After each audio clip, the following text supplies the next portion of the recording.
1500 కోట్ల రూపాయలు భూమి ఇచ్చినప్పుడు ఒక 15,000 కోట్ల రూపాయలు పెట్టుబడి పెట్టమన్నాం అనుకో కష్టం, కానీ ఓ 1000 కోట్ల రూపాయలు భూమి ఇచ్చి 100 కోట్ల రూపాయలు ఇన్వెస్ట్మెంట్ చేయమంటే దారిని పోయిన ఎవడైనా చేస్తాడు. దానికి ఎక్కడో కేరళ నుంచో దుబాయ్ నుంచో లూలుని తీసుకురాక్కర్లేదు కదా. అది కూడా అత్యంత అభివృద్ధి చెందినటువంటి ప్రాంతం విశాఖపట్నంలో. నాకు తెలిసి బహుశా రాష్ట్ర ప్రభుత్వం దగ్గర ఉన్నటువంటి అత్యంత విలువైనటువంటి భూమి. రామకృష్ణ బీచ్ దగ్గర ఎకరం 100 కోట్ల రూపాయలు పైమాట. అలాంటి దగ్గర 13 ఎకరాలు ఇచ్చి ఒక 500 కోట్లు 600 కోట్ల రూపాయలు పెట్టి లూలు మాల్ కడతామని అంటే 1500 కోట్ల రూపాయలు భూమి ఇచ్చారు. 2 నెలల క్రితం స్థాపించినటువంటి కంపెనీకి 2500 కోట్ల రూపాయలు విలువైనటువంటి భూమి కాపులపాడులో ఇచ్చారు.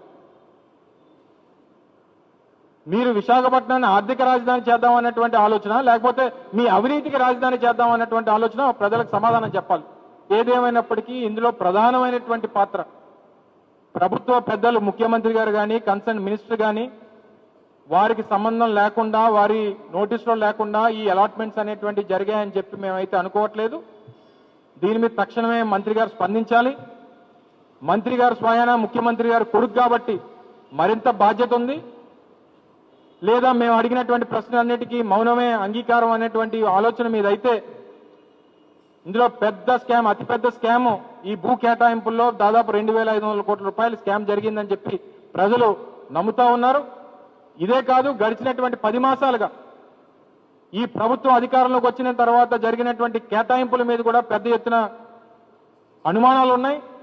వాటిని కూడా నివృత్తి చేయాల్సినటువంటి బాధ్యత ప్రభుత్వం మీద ఉంది. అవసరమైతే ఏ పోరాటానికైనా వైఎస్ఆర్ కాంగ్రెస్ పార్టీ ముందడుగు వేస్తుందనేటువంటి విషయాన్ని మరొకసారి ఈ సందర్భంగా తెలియజేసుకుంటూ, ఇటువంటి ఊరు పేరు లేనటువంటి కంపెనీలకి, మీకు కావాల్సినటువంటి కంపెనీలకి మీరు అవినీతి చేయడానికి దయచేసి విశాఖపట్నాన్ని, విశాఖపట్నంలో ఉన్నటువంటి విలువైనటువంటి భూముల్ని మీరు దారాదత్తం చేస్తూ మేము ఏది కావాలంటే చేస్తామంటే చూస్తూ ఊరుకునేటువంటి పరిస్థితిలో ఉండదు. వైఎస్ఆర్ కాంగ్రెస్ పార్టీ ప్రజల పక్షాన పోరాటం చేస్తుంది. ప్రజలకు ఉన్నటువంటి అనేక అనుమానాలను కూడా ఈ ప్రభుత్వం నివృత్తి చేయాల్సినటువంటి బాధ్యత వారి మీద ఉందని చెప్పి ఈ సందర్భంగా మరొకసారి తెలియజేసుకుంటా ఉన్నాం.